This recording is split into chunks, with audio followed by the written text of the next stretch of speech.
السلام عليكم أحبتي المشاهدين، أهلا وسهلا بكم في حلقة جديدة من حلقات برنامجنا حوار التجديد. وهذه الحلقة التي سنتحدث فيها إن شاء الله عن التجديد في فقه الدعوة والإصلاح.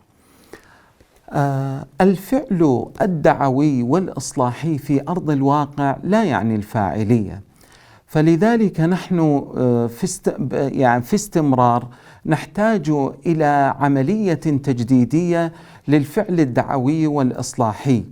فالفعل الدعوي تمضي عليه الأيام، والأفكار الدعوية والإصلاحية ما كان صالحا لزمن ما ولمكان ما قد لا تكون صالحة لمكان آخر ولزمان آخر.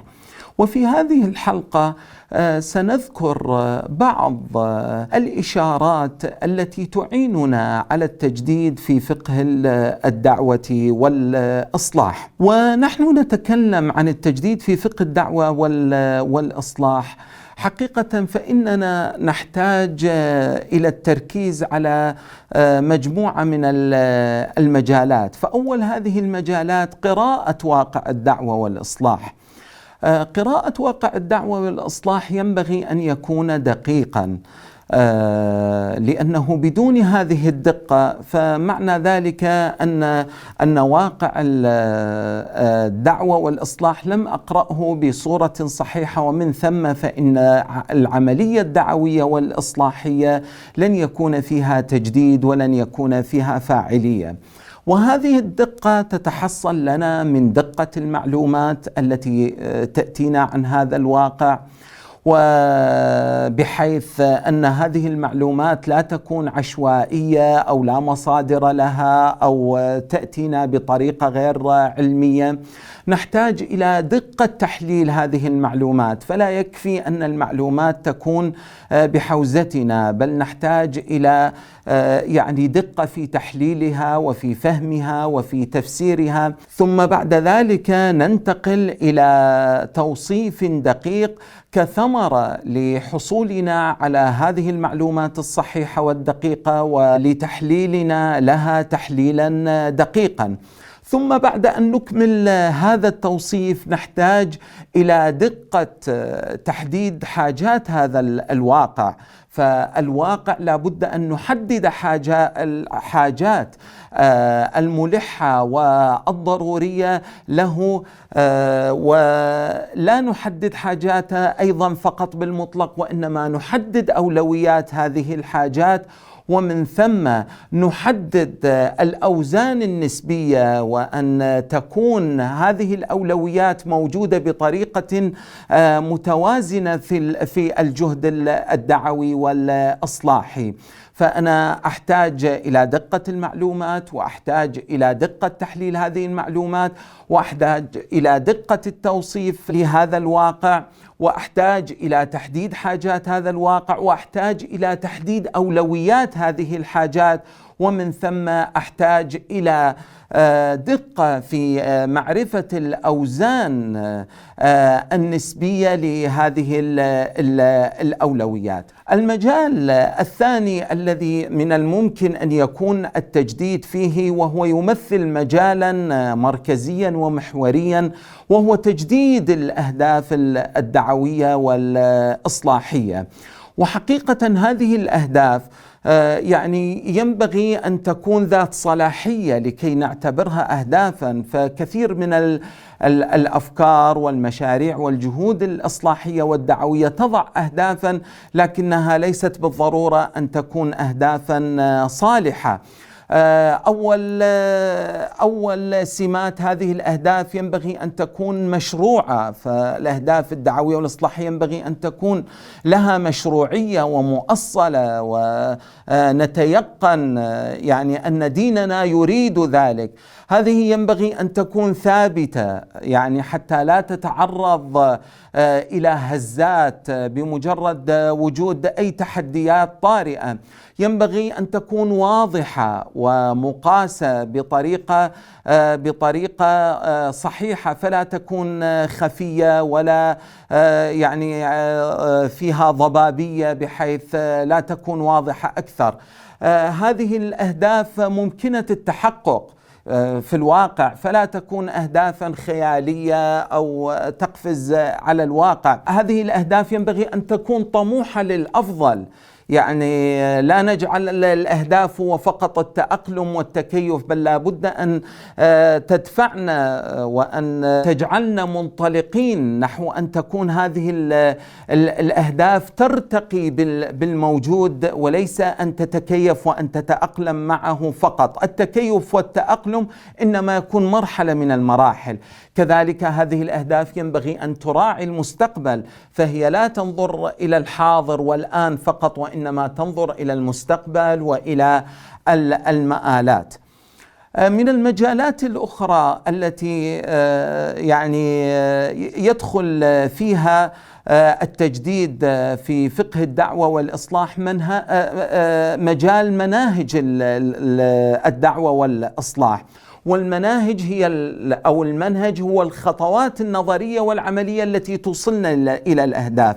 ذكرنا الأهداف قبل قليل، والآن نذكر المنهج. المنهج هو الذي يوصلنا إلى الأهداف، وهذا المنهج حتى يكون منهجا تجديديا وفاعلا ينبغي أن يكون ذا جدوى، يعني ذا جدوى. كما نعمل دراسة جدوى للشركات، ينبغي أن يكون هذا المنهج ذا جدوى، أن يكون الأكبر أثرا. يعني لا بد أن نختار المنهج الذي يحقق لنا الأكبر أثرا في العملية الدعوية والإصلاحية. ينبغي أن يكون الأقل كلفة، يعني ليس في المشقة في ديننا فضيلة، وليس في أن نذهب إلى الصعب فضيلة، بل ينبغي أن نذهب إلى الأقل كلفة حتى يعني نستطيع أن يعني نحقق المنهج المجدي. كذلك ينبغي أن يكون المنهج مناسب للاستطاعة. المنهج يكون مناسب إلى الاستطاعة، فلا أتبع منهج هو فوق قدراتي. يعني أنا مثلا مؤسسة دعوية أو إصلاحية، لا أختار منهج هو فوق قدراتي وإمكانياتي. كذلك نحتاج إلى المرونة، يعني في المنهج كما قلنا في الأهداف نحتاج إلى الثبات، في المنهج نحتاج إلى المرونة.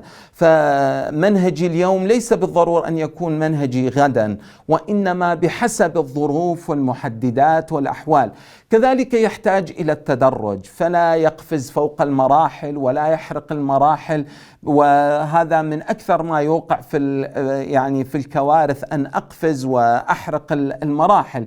كذلك لا بد أن يعني في الجهد الدعوي والإصلاحي لا بد من وجود خطة تعرف الأهداف، تعرف الوسائل، السقوف الزمنية، حتى لا يكون فوضويا وعشوائيا. كذلك من المجالات الأخرى التي يكون فيها التجديد في فقه الدعوة والإصلاح هو مجال أدوات الإصلاح، الأدوات والوسائل التي أستعملها. وينبغي حتى تكون هذه الأدوات تجديدية ينبغي أن تكون أدوات مؤثرة.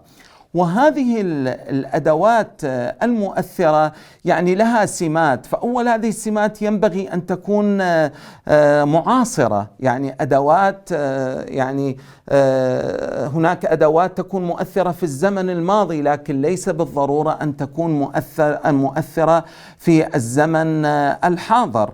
ينبغي أن تكون منافسة، يعني أنا لا أعمل الأدوات التي لا تنافس، بل ينبغي أن أتقنها وأن أجعلها متقنة بالطريقة التي تكون منافسة لأدوات الفساد في الواقع.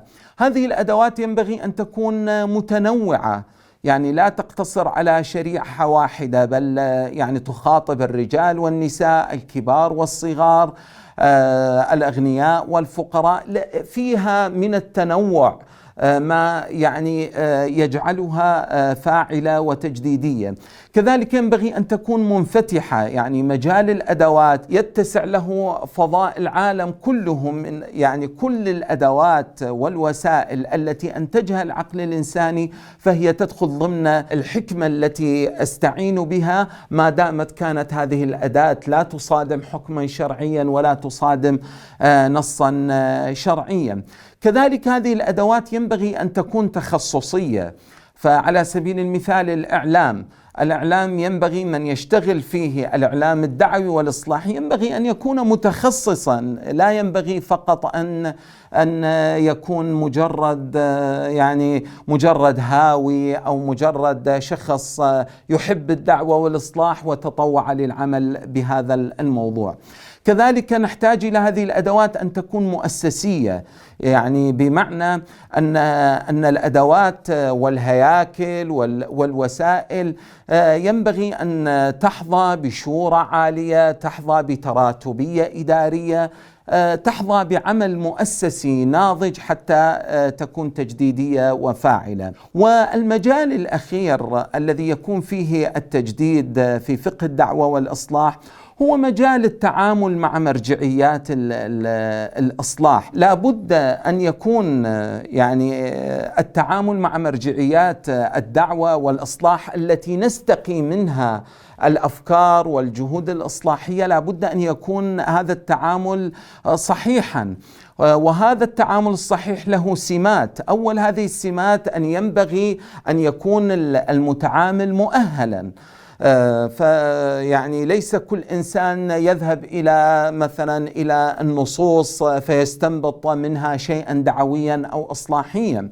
كذلك ينبغي أن الأشياء التي نبني عليها مرجعيات من المعلومات، سواء كانت من النصوص الشرعية خصوصا في السنة أو الروايات التاريخية أو الروايات التي تأتينا من الواقع، لابد من صحة ثبوت النقل. يعني الشيء الذي أستند إليه ينبغي أن يكون صحيحا على مستوى النقل. كذلك ينبغي أن يكون صحيحا على مستوى فهمي لدلالته ومعناه. يعني لا يكفي صحة النقل، بل لا بد من صحة الدلالة للنص أو للحدث.